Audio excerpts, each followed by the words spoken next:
On this episode of the Girl Talk podcast, I think God understood our emotions, and He has provided us with the love we need in the middle of them. Hello there. You are listening to the Girl Talk podcast, brought to you by our friends at Fox Toyota of East Tennessee. My name is Carol. I'm Kelly. I'm Trisha. And I giggled because when I said, hello there, Trisha it was startled you. It was I guess. exciting. Sorry. A lot of energy and exuberance. I love it. It's all that coffee I drink. So today's episode, I think, is again one of those that came from your suggestions. We did a survey and asked you what you wanted to talk about. And I think this one came directly from you. So the title of this podcast is Why Am I So Sad? Boy, I'm going to tell you, the news cycle which we live in, I think, plays a huge part because I don't know if you've recognized this or not, but very rarely is breaking news good news. Like, I've never seen it come across and go, breaking news, and the little sounder that they play. And then, yeah. Are you taking over trumpet duties? Sorry. No. That's pretty good. So it's just never good news. And so we are constantly bombarded with bad news. So I think that's probably part of it. There have been a lot of heavy things going on in our culture lately. I think that's part of it. Yeah, the combination of all of that and just the hopelessness that comes from all of those things wrapped up into one. We can look at our world around us, and it's sad, it's broken, it's in pain, it is searching for something and not finding it. Of course, we know that they're searching for Jesus and not finding him yet, but they're so hopeless. The people around us are hopeless. That's why there's breaking news that's bad, and why we see just heartache, and it can make us very sad. And we see more than we've ever seen before. True. We know that there was an earthquake that killed, such and such people across the world. And then we hear about this riot or this violent crime that happened. So we know everything going around the world. So we're really bombarded with sadness from across the globe. And it's sensationalized. Everything's sensationalized. So it's... In 24 hours. It's 24 hours, yeah. I can remember, y'all would probably remember this too, the news played one time per day. Like 5 o'clock. Yeah. Yeah. Well, then I think it started like at 5:30? 6 or 7 when I was younger. And then it started getting earlier and earlier and earlier. Interesting. And they would do a 5, a 5:30, a 6, a 6:30. And then the national news was like at 7 o'clock, I think. I'm old. So that would happen, and we heard it was one time a day. You didn't watch all 5 newscasts because you didn't need to. You saw your one little 30-minute. You found out that the traffic light on 4th and Main was going to be out tomorrow, so you couldn't go that way, and that was on with your evening. And you watched Wheel of Fortune and Jeopardy, and that was it. You know. Yeah. But now, constant bombarding of news and bad stuff, and there are still good things going on in the world. I remember when I was younger, middle school, high school, something like that, and Desert Storm had just happened, and they talked about how Desert Storm was the first war that we saw in real time.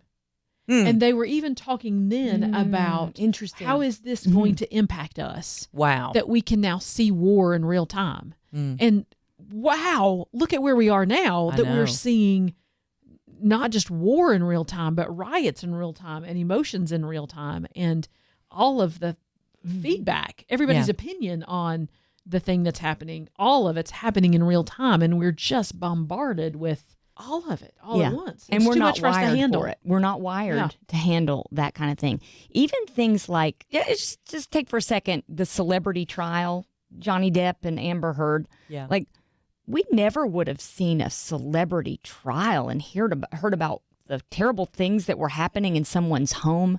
Everything is exposed now. Yeah, we know true. what's going on in that person's marriage and what she said and what he said and what they did. And I mean, it's just, we're all exposed, the underbelly all the time.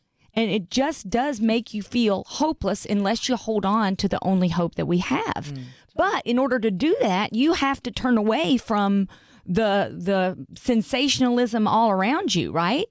Because it's constantly going to be there. There is an alert on the news station all the time. Yeah. There is a new alert, and sometimes it's more exciting than others. Yeah. But there is constantly, I think they're paid to have an alert every 10 minutes. Well, they have to get your attention. Yeah. Because they've got to be the most relevant thing in your world. Yeah. And so it's got to always be sensationalized, or you won't pay attention to it because we're getting so numb to all of it. It's just pervading everything that we're dealing with, that they've got to have that breaking news alert. And I think part of that numbness is dealing with the sadness. Yes. I think we are getting numb because it's so sad. And for me, I avoid sadness. If I can avoid sadness, I'm going to avoid sadness. And that's going to be eating, or it's going to be filling my mind with something else, or focusing on something else. Oftentimes it's anxiety as a direct way to avoid sadness. I'd rather be anxious. You know, it's not that I'm making that choice, but my mind is making it on some sort of a subconscious level. Yeah. Because sadness is so painful. Yeah. You know, one of the other reasons why I think we see so much sadness in our world is that things keep changing. That the world around us doesn't stay the same. It is just constantly moving, and it's usually moving in the wrong direction, but it's just constantly changing. And then there's this whole idea about this my truth. You know, there's 7 billion people in the world, and truth from the world's perspective keeps changing. Yeah. And that who doesn't have anxiety because of that? Right. Yeah. Because we've taken our maddening. eyes off of Jesus. We've taken our eyes off of God and his one truth, and started developing all of these 7 billion different truths, and they change all the time, and they're all so sad. And that just makes it so much more anxiety ridden for me, and so much more prone to sadness when I take my eyes off of God and his one truth. Absolutely.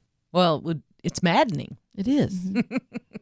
It'll make you crazy. It's like the hamster wheel. Just keeps going around and around and around. So what do you do with your feelings? We've talked about this before on the podcast too. Where do you turn when you're sad, mad, frustrated? You kind of nodded to that. You know, one of the things I saw last night on Facebook was my dear friend Carol Davis laying down on the ground with a kid in the middle of the street, just laughing her head off. Oh, yes. And that, my friend, is what we do when we are feeling anger, when we're feeling sadness. Just find a kid. Right. Because kids are not dealing with the same level of nonsense that we are in our world, with the worry and the fear and the anxiety. They still are free in many ways. So true. And their laugh is contagious. I mean, don't go steal somebody else's kid to do this with, but make friends with people who have kids, or go play with your own kids or your grandkids or your next door neighbor's kids, but go catch their contagious laughter. Do you think, so you talked about how kids handle these sorts of things a little bit better. They're less prone to feeling the way that we feel. What is it about them that keeps them from feeling that level of sadness that we can adopt? I think it's trust. I think kids are genuine. We're talking about kids who are raised in a good home, you know, to the best degree. We're talking about a kid who feels safe. And a kid that feels safe won't go down the same emotional path that leads to sadness that we will, because they feel safe and they know that they're okay. And I think the answer to part of the question we're talking about is, how do we get to that? We have to remind ourselves that because God said so, it's going to be okay. And because God said so, eventually we're going to be safe in his arms. Maybe not safe, you know, in this world, in circumstances always, but eventually, as a believer in Jesus, I'm in his arms, and I will end up having a safe eternity. And when we grab that, we can be like the kids who could lay down on the sidewalk with Carol and giggle and laugh because they feel safe. Yeah, so true. I also think that one of the great things about kids is their wide-eyed wonder. You know, that they just think things are super cool, that we lost our wonder of, you know, when was the last time you just laid down on a street in the middle of spruce Last pine night. and laughed Last night. or laid down in a field and looked up at the stars, Mm. or went hiking and got down really small and looked at a flower or some moss or a stone and just got filled with wonder. Go find something that gives you awe and wonder and makes your eyes open big and your smile just pop on your face. That'll help get rid of sadness. Cure what really ails quickly. you. That's Yeah, a- it will. Yeah. Well, and get outside. Yeah, absolutely. Get away from the TV. Yeah. And I was going to say, and I know there are all sorts of arguments against this, and make them if you want to, but I would try unplugging one day. Anne Lamott has a great quote. She said, most everything will reset itself if you unplug it for a little bit, even you. so true. You know? Yeah. And so put the phone down, get outside, go for a walk. There's a place in my town with a greenway that's just beautiful beside a river, and it's a great place to just go and just be. And I know you're like, I want my earbuds so I can listen to music. Sometimes you just need to not. True. Sometimes you just need to Listen to the babbling brook that Yes. you're walking beside. Yeah. yes. Yeah. Sometimes you just need to be quiet. I think we've forgotten how to be quiet, and that's one of the problems. I have never been real good at being still, and I'm probably even worse at being quiet. I like noise. We're addicted to noise. But when you get outside, it's amazing how much lighter you feel when you unplug for a little bit and just, if everybody who is important knows where you are, it's going to be okay if you go take a 30-minute walk and you come back. Everything's going to be there when you get back. Yeah, get some of that sunshine, that vitamin D too. That Yeah. helps. And you're connecting with God when you're in nature. Yeah. God is speaking to us when we're in nature. Mm-hmm. The smells and the sounds and the sights, that's him. That we learn about the Creator through seeing creation. parts of the creation. Yeah. And that's, I think, why it is so healing to be outside and in the woods or just away from, the buildup. Yeah. Yeah. So good. Okay, so we can And take journal. Write it down. Yeah. That's Carol's favorite thing to do. And especially journal if you have multicolored pens. Yes. And you can Actually, that's a must. It's a must. You can't Yes. write in black. yes, Black color. Do your journaling in a rainbow. Yeah. Start with red, end with violet. Purple. Yeah, and I'll say this too. When you're feeling sad, journal too. I think the tendency is to want to journal when everything is good. But I think the necessary thing is to journal when everything is bad because you can see it on the page. And you can identify this is where I'm at. I don't always do a really good job at doing that because I'm afraid somebody will find it or read it, or when I die, y'all will go in my house and read all the journals and go, "Oh yeah, she was crazy." It's Remember our verifiable agreement. here. We're going to We're go burning in them and all. burn each other's journals. Yeah. Kelly said she's going to read them first. Oh, I did not say anything of the sort. I would not do that. I honor you. I wouldn't mind because I'll be in Jesus' that's place. right. You so won't notice. I won't notice. But I might But that's mind. true. but it, Journal when you need to, not Yeah. just when it's fun. right. Not when just because I'm going to be honest with y'all. I mean, there are some pretty heavy stuff in my journals. Because Good. Get that out of your own Right. body Yeah. and Right. into your journal. That's Right. a great place for it to live. yes, and I think for whatever reason, this may not work for you, but if I can get it out of my head and onto paper, then I can start figuring out where it's coming from and kind of what that is and, see where that sadness comes from. We're talking about a different kind. I think we're more moving in now to personal sadness as we were talking about culture making us sad and the externals, but there's sometimes stuff going on inside of you that's making Yes. you sad. Sure. And I'm speaking to more of that. There's a lot of when I'm angry or frustrated and I don't know what to do with that. Sometimes if I'll write it out, I'll go, oh, that's exactly where that's coming from. Especially if I write it down and then leave it for a little bit, even for an hour or two, and come back to it and go, oh. I mean, it's just as clear as the nose on my face where that's coming from, So that may not work for everybody. I'm just telling you what my experience is, but if I can get it out of my head and onto a piece of paper, I can start to deal with it and go through whatever it is, what is at the bottom and the roots of that emotion and kind of start to see where that starts. So that helps me Anything else? Well, I think it's good to recognize your triggers. So, for example, if I find myself sitting on my bed scrolling Facebook, something's wrong. Or if I watch like 3 Little House on the Prairie episodes in a row. Love that show. I love it too. But that's me trying to avoid something. Yeah. So recognize whatever your trigger is to know that you're in need of something. Okay, let's talk about that a little bit. How do you go about identifying triggers? Because, and that's going to be the next best question. Like, I'm not sure how I got here. How do you go back and identify the things that...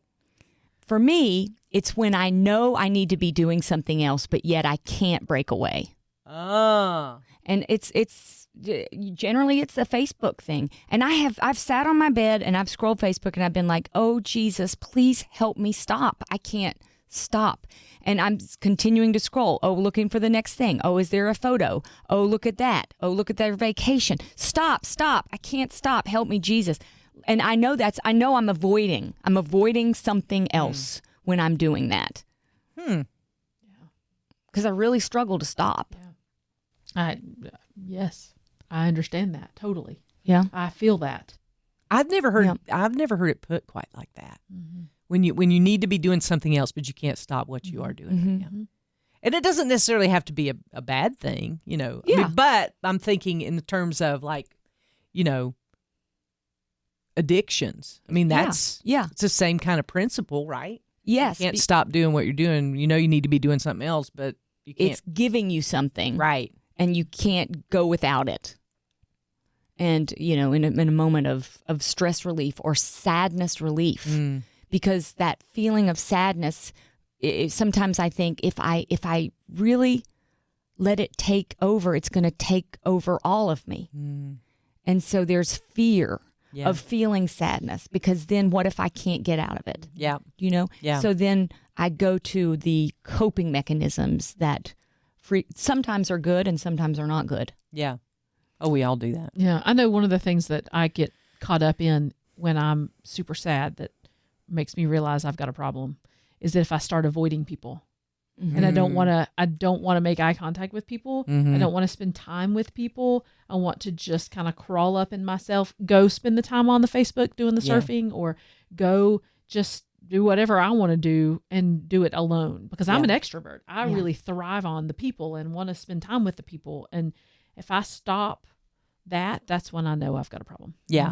Yeah. I think that's true for everybody. Isolation, you know, when the things that you used to enjoy, you don't enjoy anymore. You don't want to do anything. Yeah. Or if you're an introvert and you don't want to be by yourself anymore, and you know, just have to be with the people because you have to have that muted.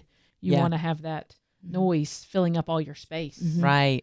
I don't know what that's like, but I know, me either. I'm like, what? Give me the people. But. So unplug, get outside, exercise, journal, Laugh. Yeah. Spend some time with some children. Pray. Oh, above all, pray. Yeah. Yes. Absolutely. And know your triggers. Know your triggers. I think that's some good wisdom there.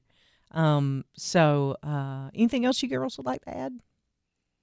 I think we all fight sadness. And because you fight sadness doesn't mean you're a bad Christian. It just means we need to refocus. Because sometimes when I feel sad and then I feel bad for feeling sad, then I feel sadder, then I feel bad for feeling sadder. Sad for bad. Sad for bad. Yeah. Yeah. But I think God understood our emotions, and he has provided us with the love we need in the middle of them. Yeah. He created those emotions. Yeah. I mean, look at the Psalms. I mean, you don't have to go very far into the Psalms to see David's 1 minute up here and the next minute down here. In the same psalm. I'm telling you. Yeah. Yeah. Have you left me, God? Why? How long, oh Lord? But he always returns to praise at the end. It's interesting. Yeah. I'm doing the Bible in a year, and we're in Psalms right now. And some of those he's like, what are you doing? And then he's like, but I will praise you. Always comes back. Yeah, and sing worship songs at the top Yeah. of your lungs. Do that praising. That'll really help with sadness too. Dance parties help. Yes. Start Dance out parties. and work in. Yeah. Yes. Yeah. Start out and work in. Oh, yeah. Yeah, there you go. Dance parties help, too. Dance parties. Yes. Oh, yeah, every love day. it. Mm-hmm. And borrow somebody's kid to play with and have a dance party. Legos. Let's do that. Lego Play-Doh. Yep. Legos, Play-Doh, all the stuff. All the things. That's your prescription for today, and we hope this has been helpful for you. As always, if you see yourself in a pattern of feeling sad, reach out, get the help that you need. If it goes too far, you know when that is. And so reach out and get some help if that's what you need to talk to somebody professionally. We are totally in support of you doing that and getting the help that you need so that you can be happy and healthy and serving God and what He's called you to do. But if you have other comments, questions, if you want to talk about it, girltalk@thelightfm.org is our email address. You can check in on the Facebook page. You can join the Girlfriends group. Trisha's put together a beautiful podcast for a walk. So if you're going to get outside today, go get that podcast. It's a prayer walk, and it's going to be 30 minutes that you're going to want to relive over and over and over and over again because she does such a great job. So thank you for doing that. Bonus episode for you. And we want to say thank you to our friends at Fox Toyota of East Tennessee for their partnership. We love you so much. We're praying for you, and we will see you next time we gather around these microphones for the next Girl Talk podcast.